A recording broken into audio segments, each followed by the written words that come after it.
What's happening, everybody? Justin, Bridgewater's finest on YouTube, Blockbuster_guy on Twitter, fueled as always by the incredible folks at Nerd Tees, and oh boy, what a banner week it was for us in the CFL. Welcome to week 3 of my weekly CFL football pick show for the 2022 CFL season.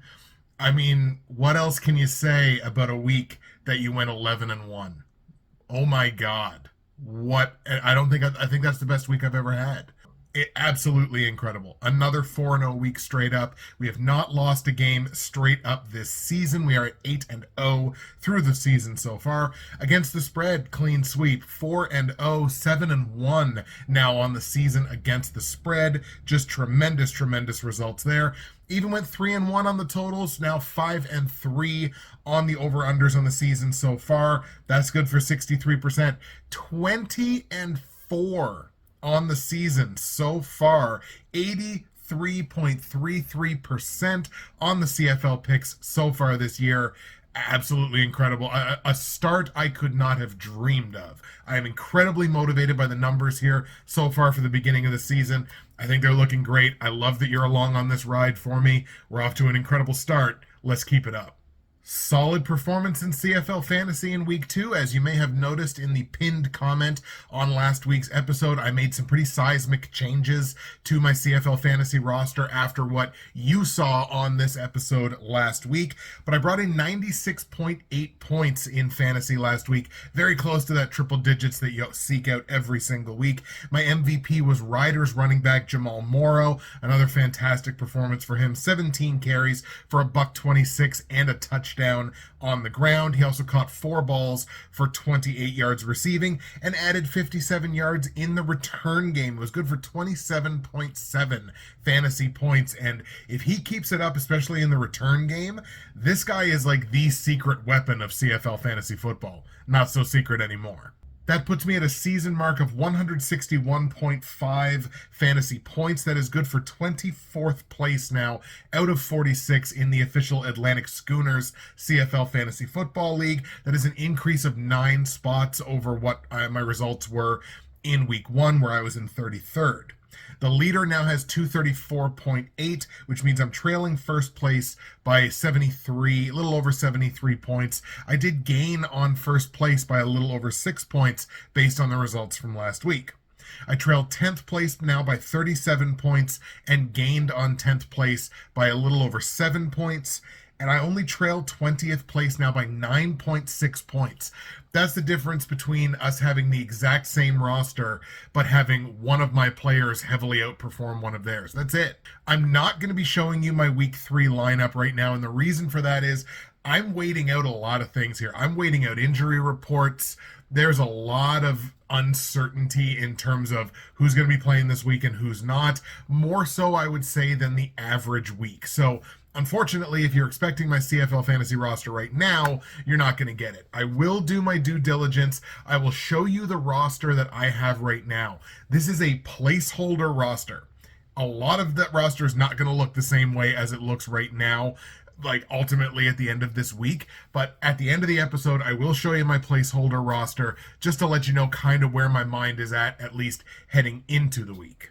Our slate of games here in week 3, we've got the Ottawa REDBLACKS on the bye here in week 3 after losing their opening 2 games.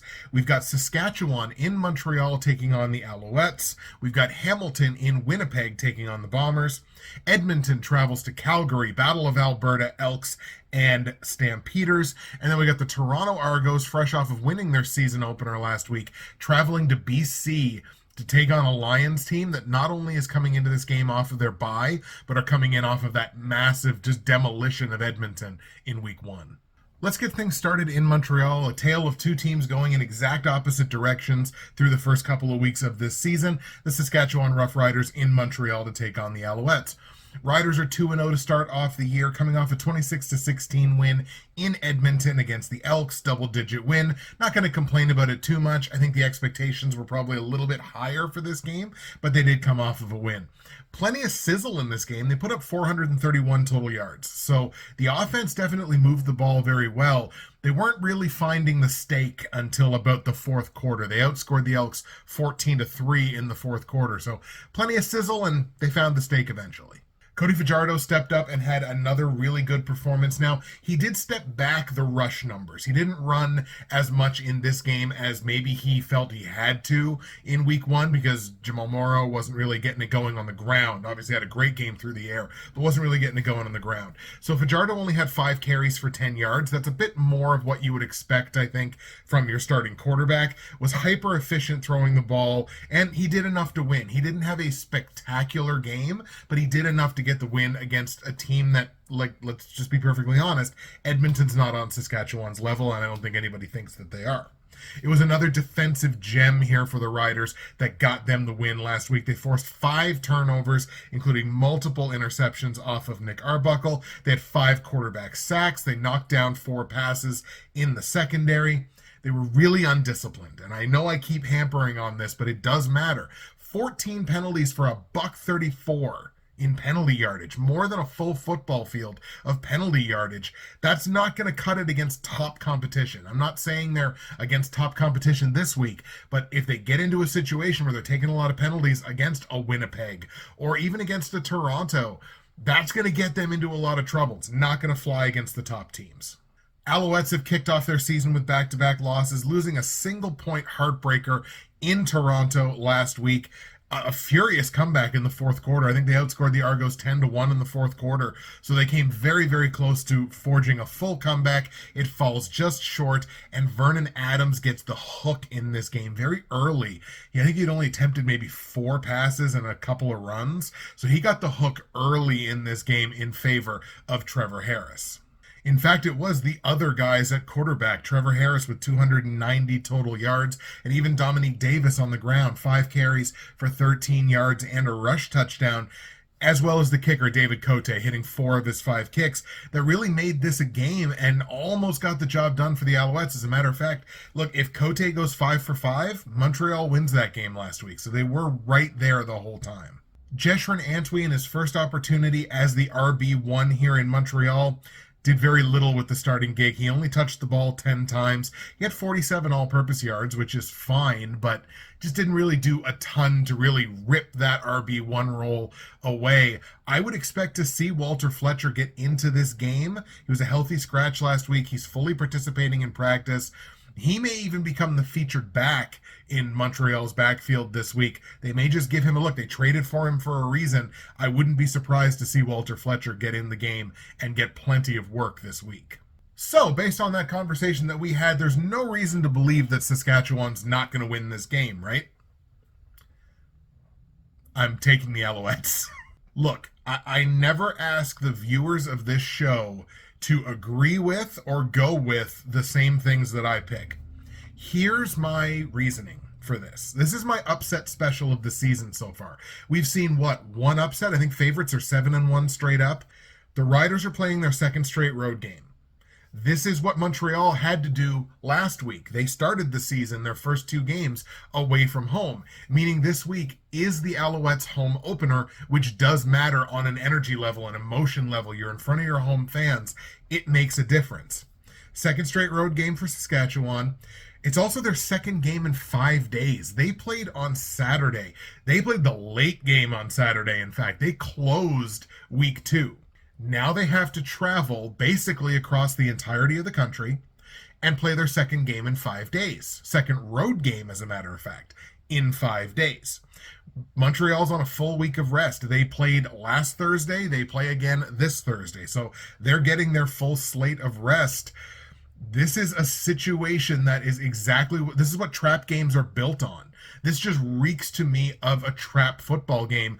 I'm taking the Montreal Alouettes outright, and there's nothing in the numbers that says that that's going to happen. But that's what I'm going to go with. Montreal outright, at home opener. They hang a loss on the Saskatchewan Roughriders in week 3. Very exciting way to kick off this week. Montreal upsets Saskatchewan. Now, against the spread, the Riders are 3-point favorites, which I fully understand why that's the case. I like Montreal to win outright, so I'm going to be taking those 3 points. Total in the game set at 45.5. It's a middling 40. It's a tough one to go one way or the other on. I think I got to lean probably on the final scoring play of the game to take this thing over. I think this is a pretty darn good total.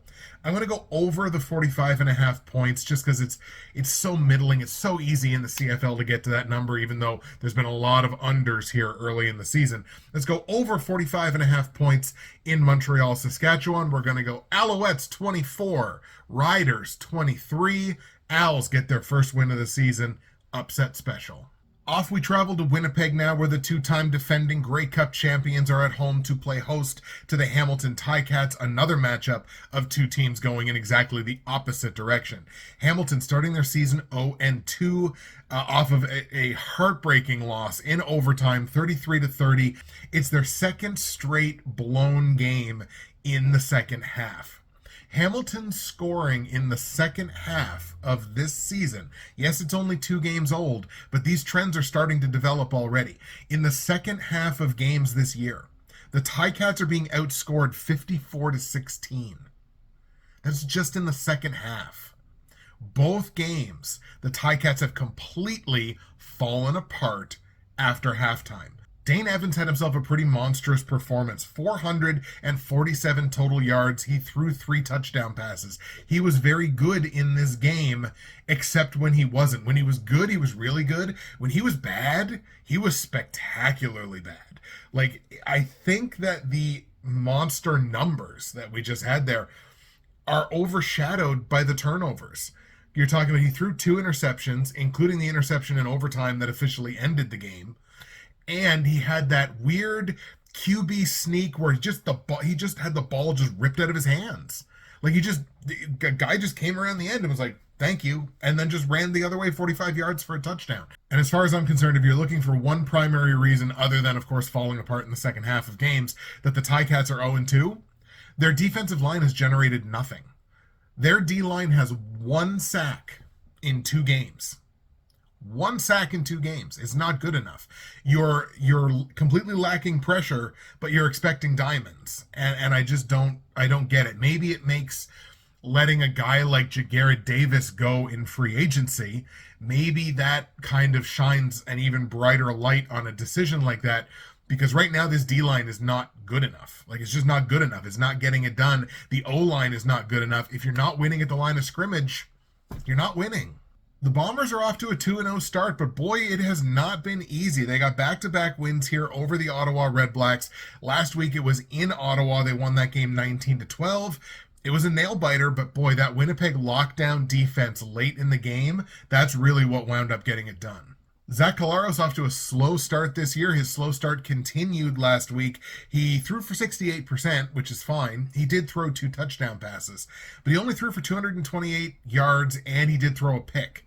He's not a threat to run the ball right now, so considering that this was last year's most outstanding player, he's definitely off to a slow start. But at the very least, you did see Winnipeg's run game start to pick it up a little bit more last week. Both Brady Oliveira and Johnny Augustine got some touches in this game. As a team, Winnipeg ran 26 times for $115 on the ground. Oliveira had more yards, I think 5 more or something like that. He also out-carried Augustine 2-1. So per carry, Johnny Augustine blew him away, which led to, if you go to my Twitter, @blockbuster_guy, I've simply asked the question. I've put a poll up. I'm going to allow you to have your say. This is one of these things I want to hear from you. How long do you think it is before Johnny Augustine takes over lead back duties in Winnipeg? I talked about the Bombers' lockdown defense in the 4th quarter. They only gave up 79 total yards in that quarter. That's excellent. That's a very strong performance. Forced 2 turnovers on downs and included a forced fumble on one of those turnovers on downs. This remains a championship caliber defense. Even if the offense hasn't figured out how to play championship caliber football yet, this defense is no less potent than it was last year. Now, I mentioned when we were talking about the fantasy side of things that I'm waiting out a couple of injury questions and reports and lineup decisions. The Ticats are coming into this game with several big pieces who were either limited or did not participate in practice at all early in the week. Most notably, Dane Evans and Tim White, the starting quarterback, and a guy that had a monster performance as a receiver last week. Both of them have been limited in practice so far this week. The Bombers at home. I mean, the Bombers at home are just utterly dominant. Bombers home until proven otherwise, I guess, although I did say that about Red Blacks overs very early in the season and very quickly got proven otherwise. So hopefully that's not something of a jinx, but we're gonna lean on the Bombers here at home. Let's take Winnipeg at home to hang a third straight loss on the Hamilton Ticats. On the line, Winnipeg laying 5 points against the spread. At first, I looked at this and I thought, ooh, that's a fairly decent-sized number. But look, if there's any repeat in this game of Hamilton kind of choking stuff away in the second half, the Bombers will cover this number easily, even if the offense is not playing that championship caliber offense that we were kind of talking about earlier. They'll cover -5 here if Hamilton repeats that, and I have no reason to believe that they won't. Total in the game is at 42.5. I hate this number. I hate it. I hate it. I hate it. Nothing against the number. But in a football context, I hate this number because it sucks. Because both of these teams have the capacity to get to 20 points. I'm not saying anything outrageous there. Neither one of them have shown consistency to get to 20. So if neither one of them can consistently get to 20, can I bank on one of them doing it? And then if one of them does it, are they going to get enough to get over this low, crummy number? So Vegas did a pretty good job on this one. I have to stay under. It's the smallest number of the week, and I hate staying under on a number this small. But they're not consistent. So I genuinely think Winnipeg's defense takes over this game. They get the win. I think the number stays under. So we're going to go under 42.5 points in Winnipeg. Hamilton, let's go Bombers 24, Ticats 13. And before we move on to our games in the back half of the week, I will take the opportunity, as I always do, to plug and shout out my great friends and sponsors at Nerd Tees. Ladies and gentlemen, nerdtees.ca is where you need to go to find dozens and dozens of incredible loose leaf tea blends and tea accessories. Anything your little heart desires, you can find on nerdtees.ca, including today's blend, which is strawberry daiquiri. How can you have a cup of tea taste like a strawberry daiquiri? They figured it out. And just ask the good people of the Conway Scenic Railroad in New Hampshire. They'll tell you. Disclaimer, I am not affiliated with the Conway Scenic Railroad. Nerdtees.ca. That's where you need to go. You want to use my promo code, which is BWFinest. That's going to save you 15% at checkout. You're going to get free shipping in Canada on any order over $100, and there's just so much good stuff to get. Why wouldn't you be ordering more than that? If you're one of my American viewers, great exchange rate on the US dollar right now. Nerdtees.ca. Save you 15%. Get your free shipping. Find yourself something to love with promo code BWFinest, or find someone you love something to love. You can do it on nerdtees.ca. Battle of Alberta time, ladies and gentlemen. Let's go to Calgary, where the Stampeders are going to play host to the Edmonton Elks. Two more teams going in exact opposite directions, but Calgary's 2-0, but boy, they've won kind of stinky, haven't they? Elks are 0-2. They got blown out in week 1. They're coming off that 10-point loss against Saskatchewan. That game was in Edmonton. They actually held a lead in this game through the third quarter, and I'd like to think, even though they gave up 26 points, this is actually a nice bounce-back effort for the Elks on defense. They started doing a lot more of the things that could wind up keeping a team competitive down the line. Here's my drum. Here's me beating it, okay? James Wilder touched the ball 10 times. You're not getting James Wilder the ball as a receiver. Why would you bother having James Wilder on your team if you're not going to utilize him as a receiver? He's a very good receiver. This, once again, it has never been and it will never be a winning formula to have James Wilder on your roster and not get him the football. This is why you felt comfortable enough to trade a Walter Fletcher to Montreal for a 6th round pick. Because you have James Wilder on your team. You might want to use him.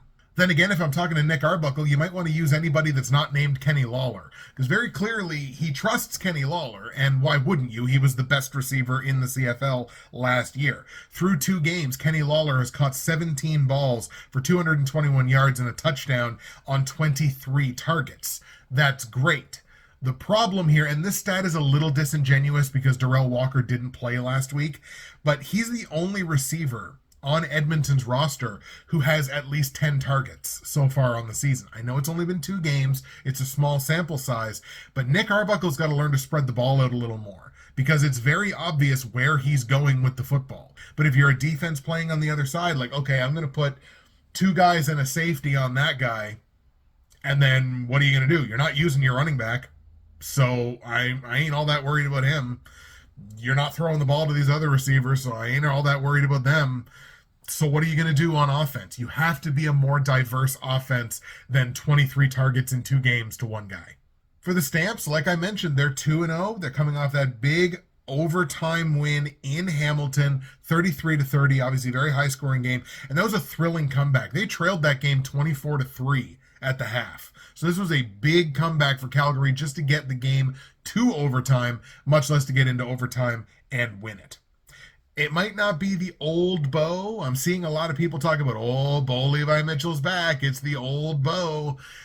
I don't know that I'm willing to take that step yet, but boy, he orchestrated and delivered in the last 25 minutes of that game. He put them in position to win that game, and they went into overtime, and that's exactly what they did. So big ups to Bo. Don't know if he's back, but big ups to him either way.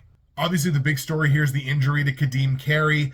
He was sitting around without his helmet on, which sometimes screams concussion. Everybody's kind of talking about it being an Achilles injury for him, which you can't imagine is a short-term kind of thing. Peyton Logan came into this game and was touching the ball all over the place until he took a nasty hit in the secondary, and I think he's probably in concussion protocol. So we really don't know who's going to be the RB1 for Calgary in this game. Look, Logan shined. He touched the ball 13 times for 104 total yards between rushing and receiving. He had himself a really good game until he got himself hurt. So now, despite what is going against the Stamps coming into this game, mostly that being, a little bit of inconsistent play from Bo, but also, the RB injury situation, despite what's going against them, this is a faith versus no faith game for me. I have faith in the Stampeders to figure it out. I have no faith in the Elks. Both of these things can be true. They can do good things on defense that will hopefully lead to them being more competitive down the line, and I can still say I have no faith in them. I have no faith in the offensive game plan. I have no faith in what they do when they have the football. So it's faith versus no faith. I can't pick with the team I have no faith in. So we're going to be going with Calgary in this game. Let's take the Stamps at home to win the first volley in the Battle of Alberta this year. Now on the line, Calgary is laying a ton of points. Some books have them as laying as many as 9.5, which is massive. The book that I use has them at 8.5. So that's the line that we're going to use here. Stamps laying 8.5 points at home. I'm hedging my bets here. I'm going to take the Elks plus the 8.5. This is too many points to lay on a team where I don't know who the starting running back is going to be, and has had a bit of inconsistent play from the quarterback position, which has led to them winning 2 games, but both of those games were close. What was it? Week 1 was 30-27, and then last week was 33-30 in overtime. I don't think Edmonton's going to win this game, but 8.5 points is way too many points for me to lay on a team that might be 2-0, but has those for the result. It doesn't just matter what the record is, it matters the nature of that record. So I can't lay 8.5 points on that team. So we're going to hedge our bets and take the points here with the Elks. Total in the game set at 50.5 points. Calgary is 2-0 to the over so far this year, and Edmonton did get blown out in week 1, and BC hit the over in that game all on their own. But we kind of know the offensive upside of the Edmonton Elks right now. It's like, what have they had this season? They've had 15 points and 16 points. So consistent, but consistently low. The CFL is trending more under this year. I'm going to stick under on this number. Let's stay under 50.5 points in Calgary, Edmonton. Let's go, we're going to go Stamps 27, Elks 20. So we'll get the Elks to 20 points. But I think it stays under, and I'm going to be taking those 8.5 with Edmonton. And the last game of the week sees the Toronto Argonauts, fresh off of winning their home opener and season opener last week, traveling to BC to take on a Lions team that, again, they got the bye at the worst possible time off of a massive performance in week one, but they can't help but still be riding high off of that win. So the Argos winning that single point game 20-19 at home against Montreal last week. Andrew Harris and Brandon Banks, two of the new arrivals in town, really shining in their Argos debuts. Harris touched the ball 21 times for $110 in terms of all-purpose yards. Brandon Banks caught 3 balls for 39 yards, as well as MBT's touchdown. Speaking of MBT, who actually, I think now that I come to think of it, I think had 2 touchdown passes in that game. I wasn't blown away by his performance, but he does spread the ball around. He had 5 receivers in that game that had at least 4 targets, 4 or more. So he spreads the ball around, and he's not scared of the big play. He had 5 receivers in that game, not only who had 4+ targets, but had at least 10 yards per reception. So he's not afraid to throw the ball deep, clearly. And he does spread the ball around. He is a game manager type of quarterback who will win you football games. And that's exactly what we saw last week. The Argos defense got good pressure on the quarterback, resulting in 3 quarterback sacks. They also had a very active secondary, knocking down 5 passes, mostly from Trevor Harris, I believe, in the secondary. And look, when you can do both of those things, it usually leads to good things. We shall see if the Argos defense can do that with consistency this season, but I liked what I saw in week 1. Speaking of, I liked what I saw the first time around. My God, the BC Lions. Lions coming off the bye 2 weeks ago, a monster blowout of the Edmonton Eskimos, 59-15. Nathan Rourke has officially arrived. 360 all-purpose yards, including his rush yards, 5 total touchdowns. Monster performance for the Canadian. Like I talked about it in the episode last week, this game was fait accompli after 20 minutes. It was 21-6 at that point. It also included 2 James Butler touchdown runs. BC won on every single down. They won on first down. They won on second down. They won on their third down attempts. They won on the clock in terms of time of possession. The Lions just won across the board. What an incredible performance offensively, defensively, the special teams. Everything for BC was clicking in week 1. And speaking of that secondary, 4 interceptions off of Nick Arbuckle in that game in week 1. That's the payoff for the really underrated secondary that this team had last year. I talked about it quite a bit, like looking at BC's secondary and going like, guys, this is an active secondary. Their pass defense is very good. They built on that through the draft and in the offseason. This Lions secondary might, underrated, sleepy, be one of the best in the CFL. And the 4 interceptions off Arbuckle in week 1, that was the payoff. So you remember through weeks 1 and 2, we talked a lot about win share in terms of like win share at home and things like that. The Toronto Argonauts have not been a good team away from home over the last 3 seasons. We said what their home win share, 77%.